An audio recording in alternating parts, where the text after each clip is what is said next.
Hi folks, Doyle Dykes here, and well, that's a song I haven't played in a long time, and I just happened to think about it because it's called Guitar 2000, and that was the year that the DDSM came out. And this whole program is about the DDSM, Doyle Dykes signature model guitar, and it just came out again just recently, being introduced at NAMM this year, and so I'm very excited about that. I mean, here's one of the very first ones, and that you can see, and there's not a whole lot of difference. It's a beautiful, beautiful instrument, and I've played this one all over the world, and so I'm so delighted that Taylor has decided to bring it back. And so there's so many great attributes about this guitar, and I'll just talk a little bit about that. Or how about something real fast?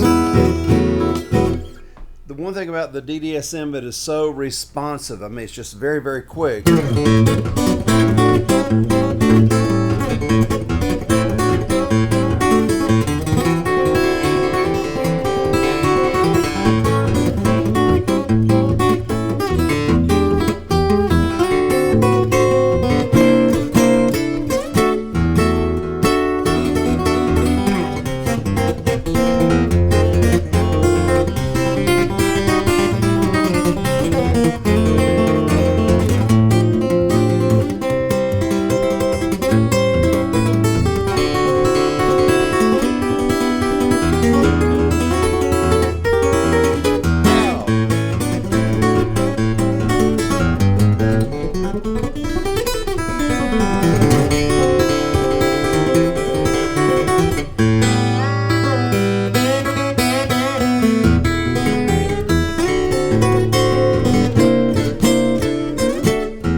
So when you're playing fast things like that, and there's a reason for that, and I'll tell you about it in a minute. How about something like a Chet thing?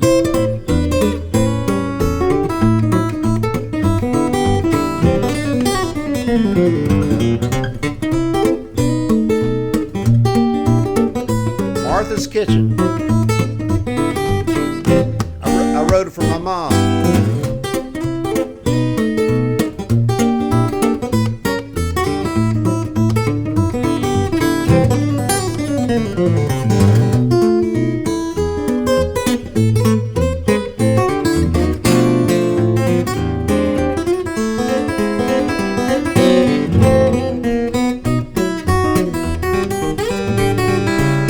Ba, ba, ba, ba.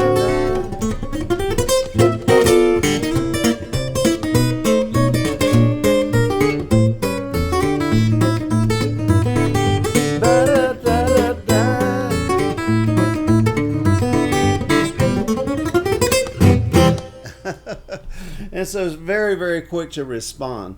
And so, I was an electric guitar player like Telecaster. And I thought, well, I could do that on one of these. And so I started playing acoustic guitar.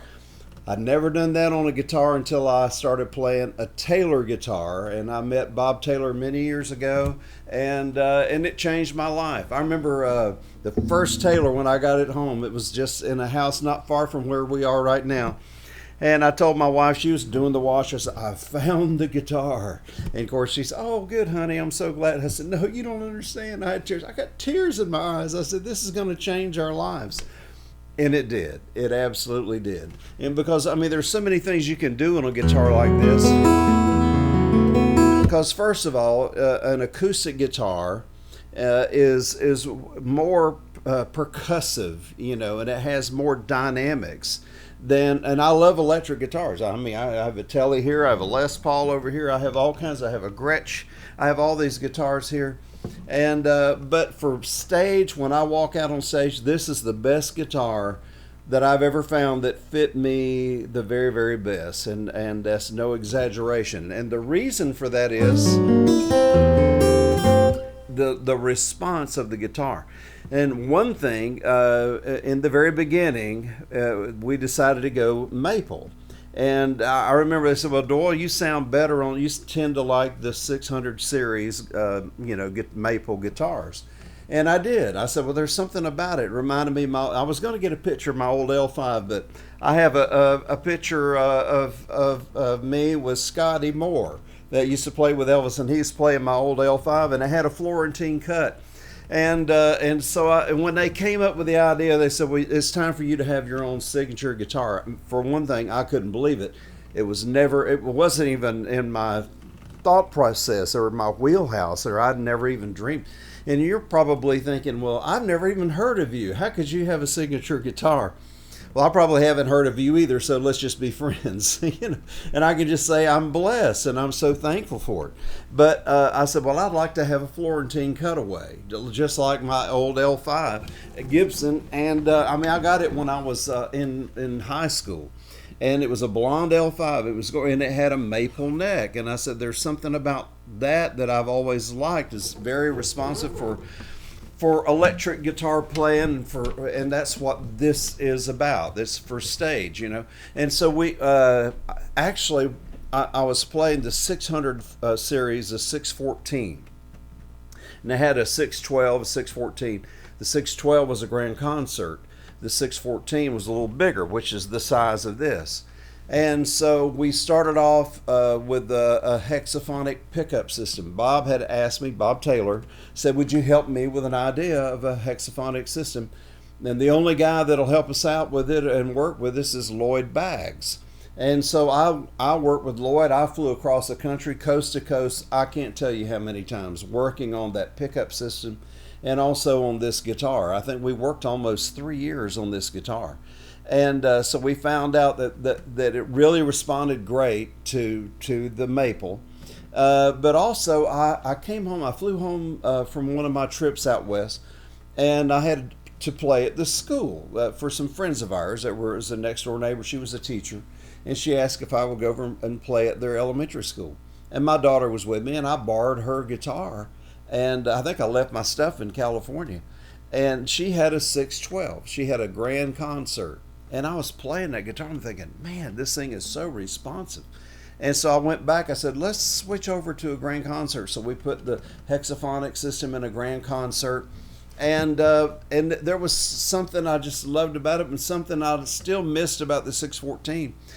And so after all this time that went by, I said, can you make me one more? And Larry Breedlove was with the company then. And he said, well, Doyle, they've told me, and Dave Hostler also, said, you only have one more stab at this, one more chance, we'll build you one more prototype.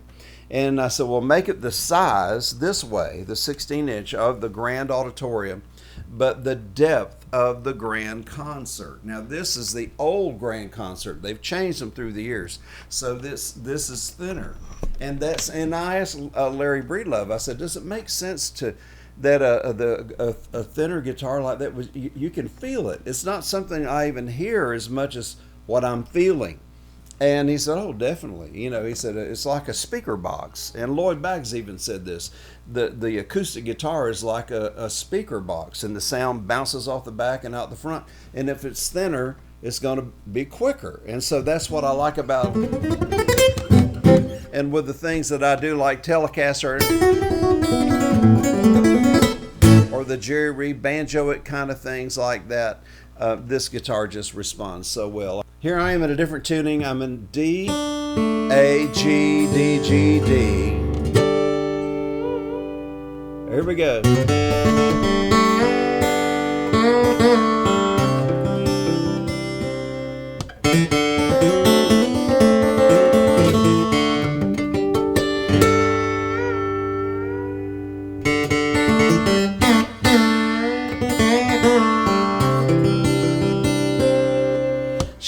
Combination on the Wabash, Cannonball,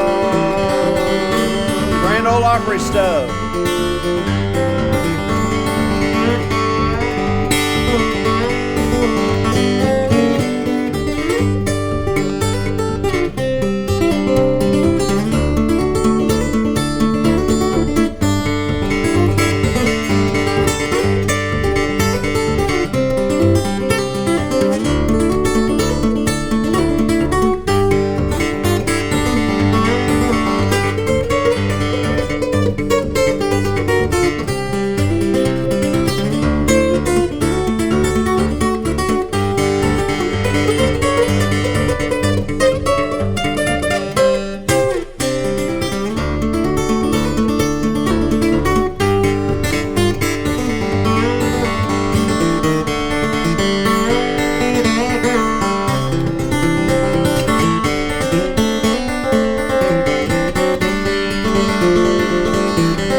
Combination on the Wabash, Cannonball, that's right.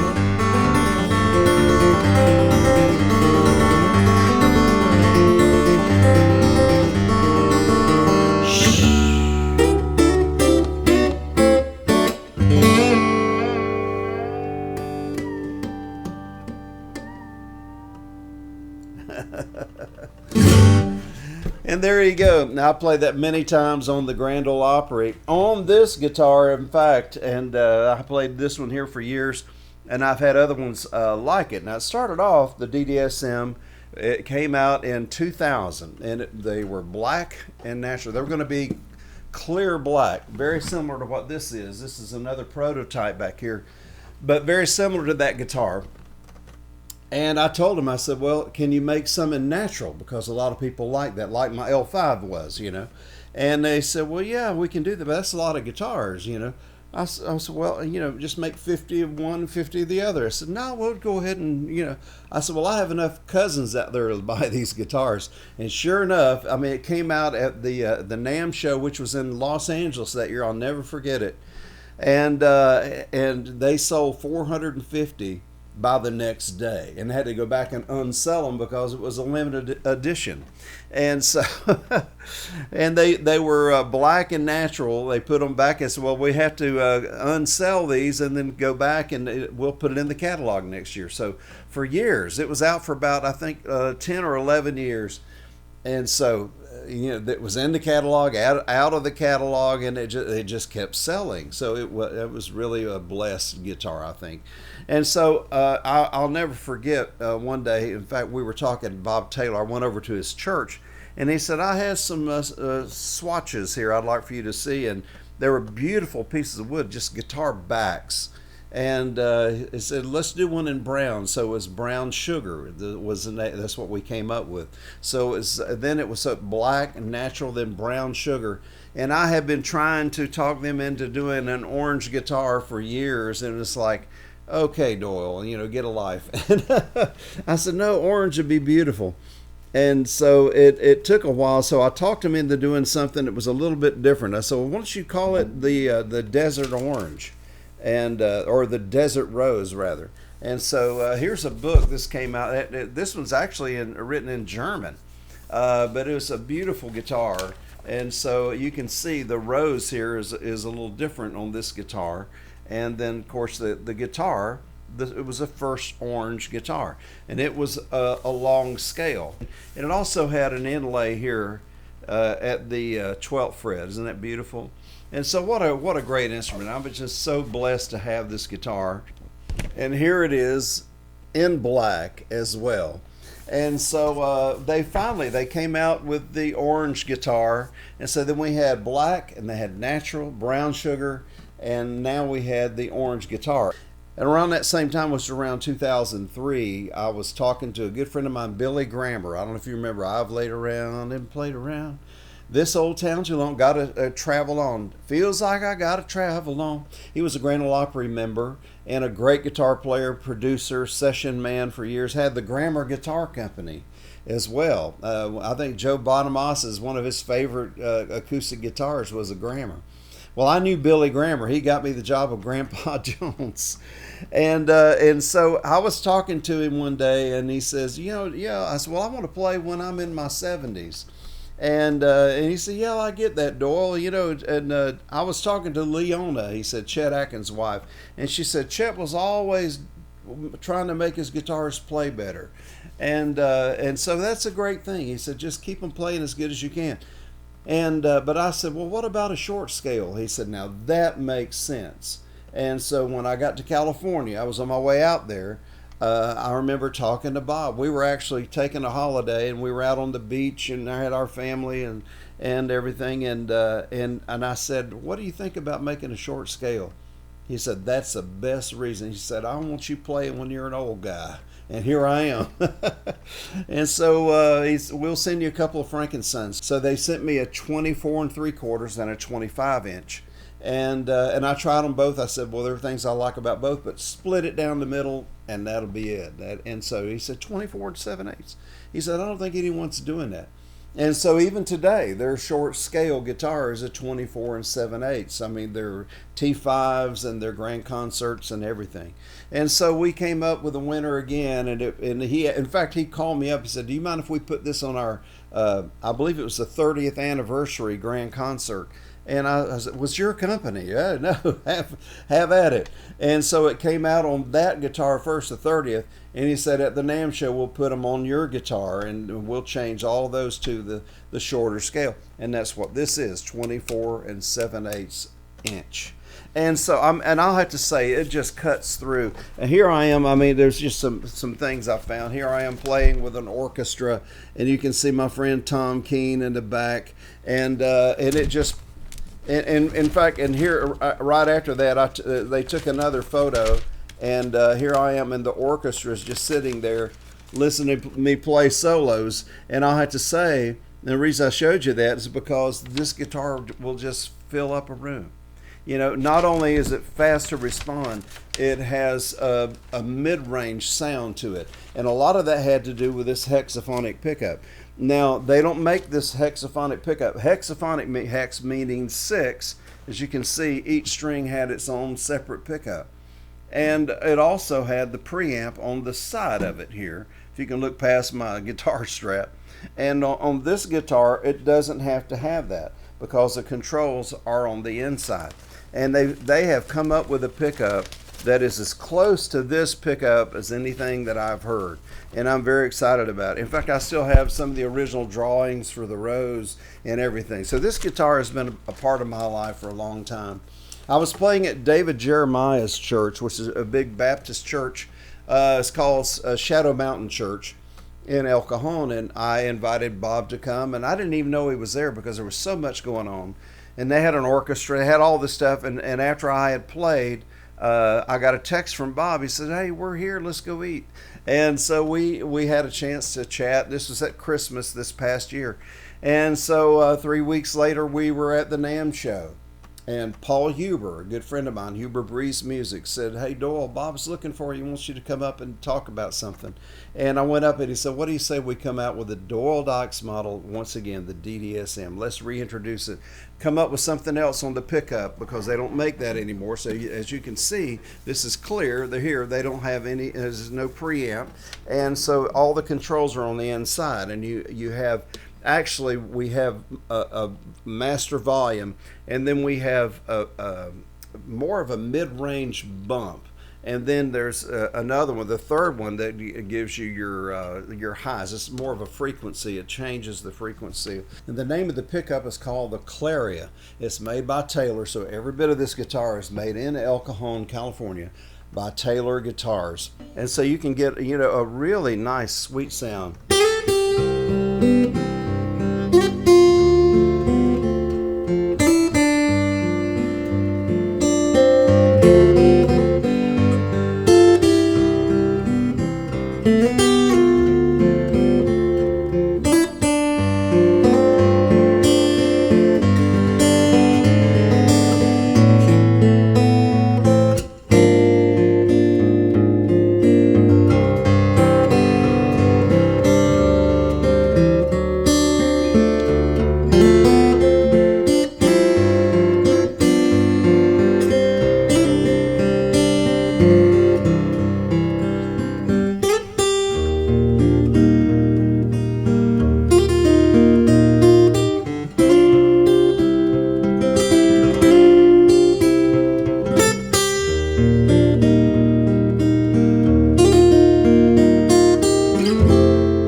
So the DDSM Doyle Dykes signature model guitar, and you can actually go to doyledykes.com and you can put an order in and they go directly to you right from Taylor, and it's completely warranted and everything, and they stand by their products. And what a great guitar this has been to me, and it literally changed my life. Also, the reason there is a rose, the song I just played is called White Rose for Heidi. And you can find out more about that if you just go to Doyle Dykes Sunday String Along on YouTube, or go to my Facebook as well. And there's a program I had on there recently called The Divine Design, and it'll talk about tell the whole story about the White Rose for Heidi. I've played that all over the world. But the main thing I love about this guitar is I can walk out on the stage and not have to think about anything else but just play my guitar.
Well, I believe the guitar has said it all.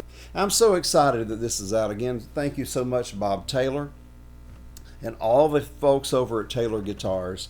And they're still building the best thing out there. And so if you're a fingerstyle guitar player, you want something that'll just fill up a house or cut through with a band, and I think this is your stage instrument. It's also great for recording. And so I approve of this model. And so for more information, just go to taylorguitars.com or also our website for doyledykes.com. Thank you so much. God bless.